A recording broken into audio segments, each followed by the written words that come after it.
Here are 5 tips for manifesting with the new moon in Taurus, which will occur on April 27th, 2025. This particular new moon occurs at 7 degrees and 46 minutes of Taurus. Now, we know we've talked so much about all the other tight aspects and things pulling at us, but let's just isolate in on the brass tacks here. The absolute value is that the moon is in its exaltation in this new moon phase in Taurus, and we don't want to miss the opportunities regardless of what we see going on around us.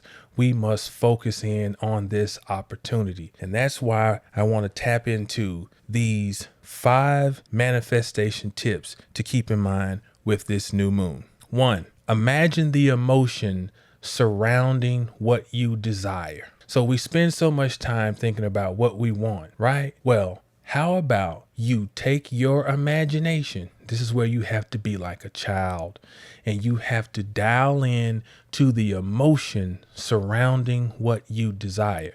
And remember, desire is a word that is naturally complementary to the abundance of Taurus, or the I have statement, because Taurus says I have, but across from it in the sky is Scorpio, which says I desire. I have and I desire naturally complement each other. Think about what it is you desire and think of the emotion around that you would have when you are in possession of it.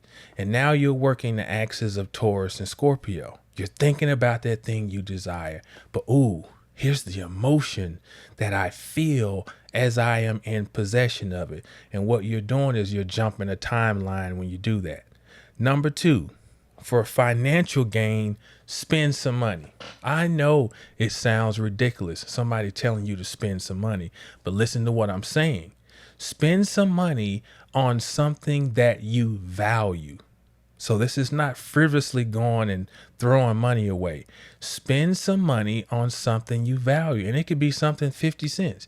It could be $50, but something that you have value in, because that is placing you in alignment with Taurus. Taurus is ruled by Venus, and one of the things Venus deals with is our value system. Now, here's another thing though. You want to connect that purchase of something that you value, also tying in to it representing what you desire to attain. Here's an example. I desire to have more business, more clients, more customers come in and patronize my business.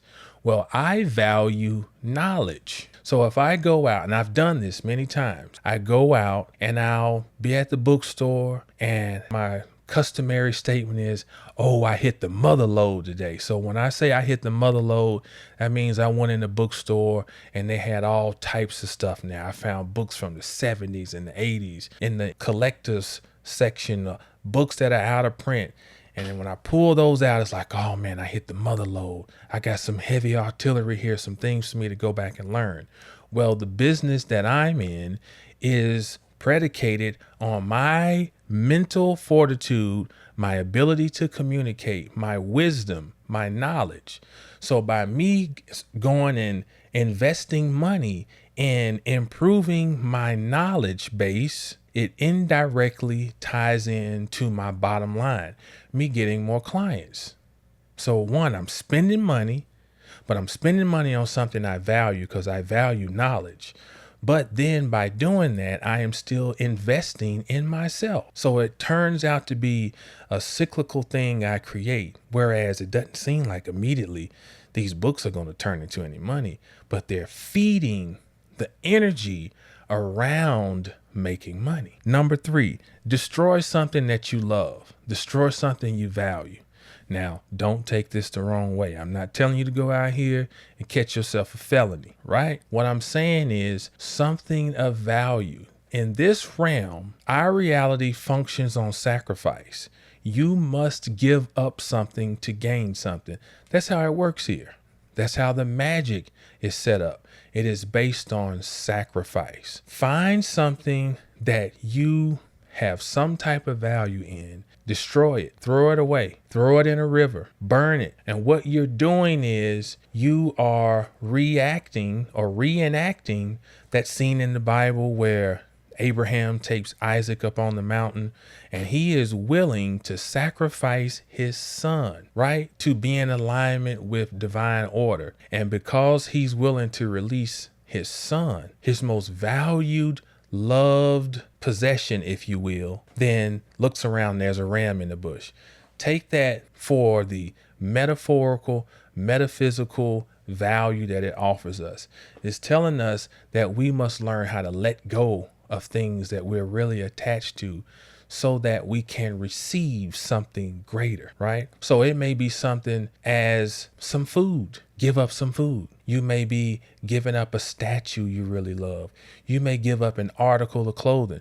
You may take something that you really love, like a piece of clothing or some shoes. Take them to the shelter. Don't take it to Goodwill where they're going to resell it. Take it to the homeless shelter where they give these items to people who are in need. Take them to a battered women's shelter where these women are coming.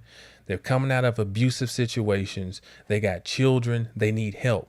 See, you got to think very simplistic. It doesn't have to be all woo and magical. Something like that. Give up something of value. Don't give somebody something that you wouldn't want. Don't give them some trash. Like, I got this nice, whatever, Gucci belt. I don't wear it. Take it to the shelter. Something of that. Give up something. Another thing that may happen is you may lose something. So learn to value losing an item that you really value.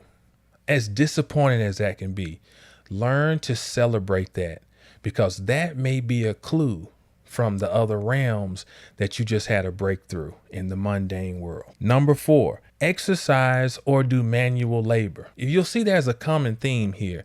It's about movement. The majority of our blood is water. The majority of our human vessel is water. We live in water in different concentrations. Water becomes toxic when it cannot move.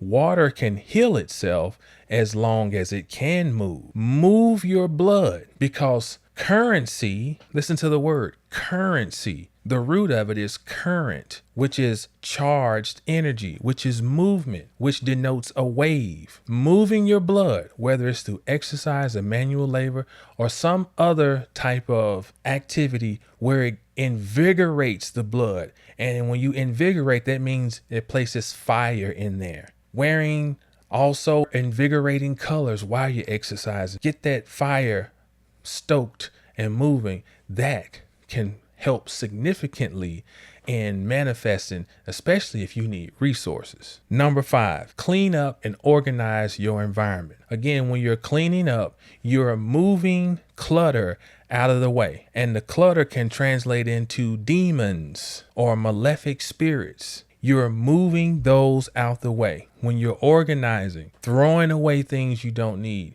you are leaving less things for malefic energies to cling to. When you live in a junky environment, a dirty environment all the time, you become a breeding ground for low vibration energy. Clean up and organize. Make room for the abundance to have a place to inhabit. How can abundance and prosperity come in when the energy is choking out its ability to flow and flourish? Because there's all this stagnation around. Throw away, clean up, organize to place yourself in the state of reception. Those are 5 tips to use and not just be mindful of, but to put them in action for this new moon in Taurus. But before we part ways, I want to share something with you. And as they say, I won't gatekeep. This book is called Planting, Harvesting, and Surgical Operations According to the Signs of the Zodiac. Listen to this. According to astrological laws, all vegetation that brings forth its yield above the earth should be planted in the light of the moon, from the time of the new moon to full moon, the tendency of which is to produce a heavy growth above the surface of the soil In other words, to go to stalk or top, which of course would be appropriate for planting corn, wheat, peas, beans, etc. Think of those plants metaphorically, especially corn and wheat. Whenever you think of corn and wheat, it naturally ties back to Isis and Osiris, because in the mythos it says that they came and taught man how to cultivate wheat. And wheat is a code name for spirit. So teaching man how to cultivate spirit, or the spiritual self. So that's one thing. But then from the standpoint of manifestation and on a mundane level, wheat also coincides to resources, abundance, sustenance, money, currency. In another segment, it says Taurus, which is where we have this particular new moon. Taurus is an earthly sign governed by Venus and is considered to be a good sign, as it can be used in early spring. It is good for potatoes and most crops, having the good office of Venus's kindly care. All of the above described are of that prolific quality that produce an abundance of chlorophyll, constant in abundance, keeping in advance of the organizing effect of the light and rays of the sun upon the green in the leaves, which reduce the inorganic matter raised by electric energy in the fluid state, thus producing an abundance of that fat, plump, desired condition of the crop, so earnestly sought after in every crop that is raised.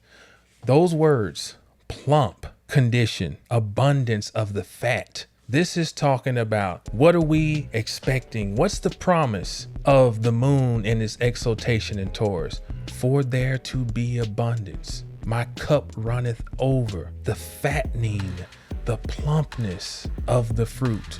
The earth is waking up. It is abundant. So I know we've talked about all of the other realities that we are living within now. But can we just hone in on just the fact that this moon is in Taurus? It's a new moon. It's a new day. What will you do with it? That's the key. Jamal Robinson, 720astrology.com. Know the stars to know yourself. Peace.